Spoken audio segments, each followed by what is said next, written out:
back with the contemporary issue, and today contemporary issue will be Israiliyyat. So if you want to know more about Israiliyyat, stay tuned with us.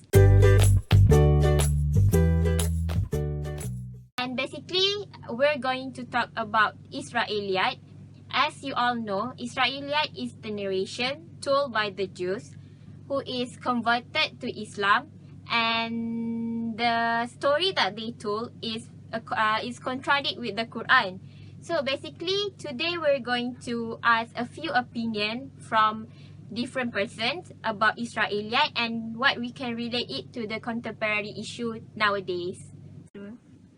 Okay guys, so let's hear from the expert about this contemporary issue that can relate to the story of Israiliyyat.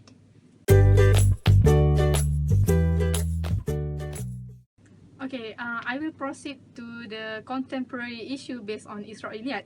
Okay, as we know that Israiliyyat is the narration that bring by Jewish and Nasrani to Muslim society. Okay, Israiliyyat is when Jewish add some rumor on the story and it spread to Muslim society, and then the Muslim society believe on that story and they made the story as their references.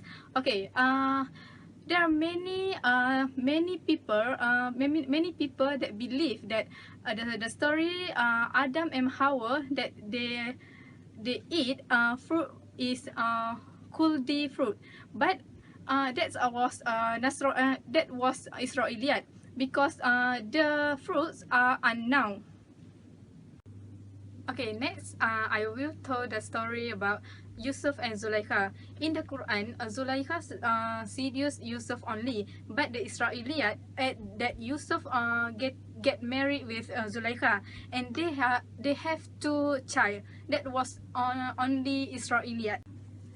But Muslim believe that Zulaikha and Yusuf are getting married. For example, in wedding card, they always put like Yusuf met us like Yusuf and Zulaikha, but that was wrong because Yusuf and Zulaikha didn't getting married because Zulaikha is the wife of Al-Aziz. Okay, to conclude my statement is we cannot believe on Israiliyyat totally because some Israiliyyat is true, which is it is parallel with Quran and Sunnah, but some Israiliyyat is contradict with Quran and Sunnah. And the third one is Israiliyyat is we didn't know, is it we need to believe or we do not need to believe. So Israiliyyat is something that we cannot believe and we not believe on it, and we cannot put trust it as references. Okay guys, so we already hear from Sister Norihan about the contemporary issue about Israiliyyat. So now we're gonna proceed to the next agenda where we're gonna hear from two experts, Sister Shahira and Sister Farhin, about more about the research that they do on Israiliyyat based on book Riwayat Israiliyyat, Propaganda Yahudi and Nasrani by Rosmawati Ali, and also a journal titled Israiliyyat Tafsir Anwar Baidawi. So let's hear from them. Okay, Assalamualaikum. Today I would like to share with you on the book titled with Riwayat Israiliyyat, Propaganda Yahudi dan Nasrani, that written by Dr. Rosmawati Ali. She is the one who write a lot on field of ulum Quran and ulum hadis and other religious book as well. So basically, this book, in my opinion, is very good, discussing on the issue of Israiliyyat itself, from the history until the Israiliyyat in the contemporary times. So in this book, she described that a lot of Israiliyyat element in the Islamic reading material, especially in Malay manuscript. It made me think how far the understanding of Muslim on the topic of Israiliyyat itself, because I believe Muslims still cannot distinguish between the story of Israiliyyat or the material that contains Israiliyyat itself. As far as the book concerned, Israiliyyat was influenced in the story of the Prophet from the previous nation, from the secret of nature, and also the Ghoibiats. For example, the story of Luqman al-Hakim. Okay, according to Israiliyyat, Luqman al-Hakim was the prophet, and they also add information on the name of his child and the attitude of his child toward his counsel. But actually, it was not stated at all in Al-Quran. Okay, in this book of propaganda of of Jews and Christian, Dr. Rosmawati also give a solution pertaining on the Israiliyyat that what is spread in Islam. So the one reason of Israiliyyat spread in Islam because it a missionary from Arab and Parsi that come to Malay world and make a story fairy tale about religion before Islam came, such as Jews and also Christian. So as for conclusion, I think this book was recommended if you are interested to know more about Israiliyyat. And as far as my concern, we must be careful with the agenda setting of Jews and Christian that intended to destroy Islam. That's all from me. Thank you.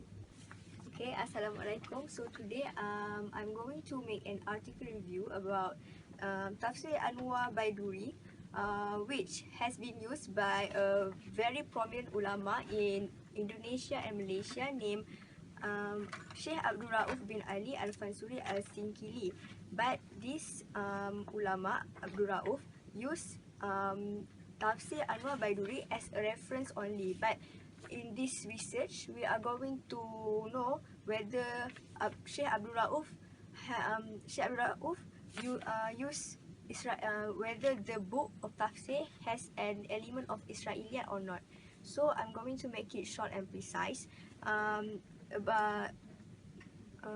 Basically, in that Tafsir Baiduri, it has a certain element of Israiliyyat, and I'm going to concentrate more on story of Balqis and Sulaiman, where in Surah Al-Nam, the Princess Balqis was amazed by the creation of the Nabi Sulaiman's castles, which made by a glass.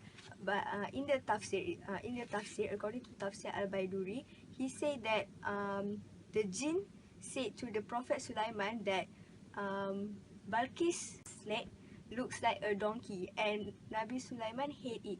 So in that in that sentence, it shows that there is none of the another tafsir like Tafsir Syed Qutub, Tafsir Al-Qutubi mention about that Nabi Sulaiman hate Princess Balqis' leg.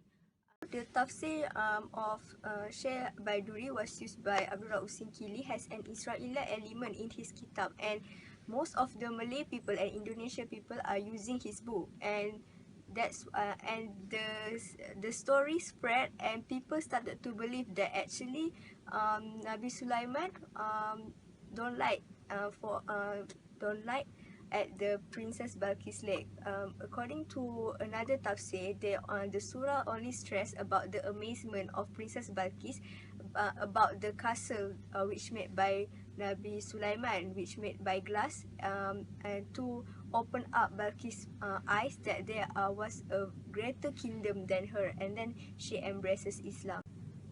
Hence, we have to be careful about what we read after this, even in the tafsir, because we have to have a deeper knowledge about Israiliyyat and also about the ancient stories before, because Israiliyyat it has three different division, whether it's contradict to Quran, whether it's parallel to Quran, or whether it's not even can be used in the Quran. Yeah, so that's all from me. Thank you.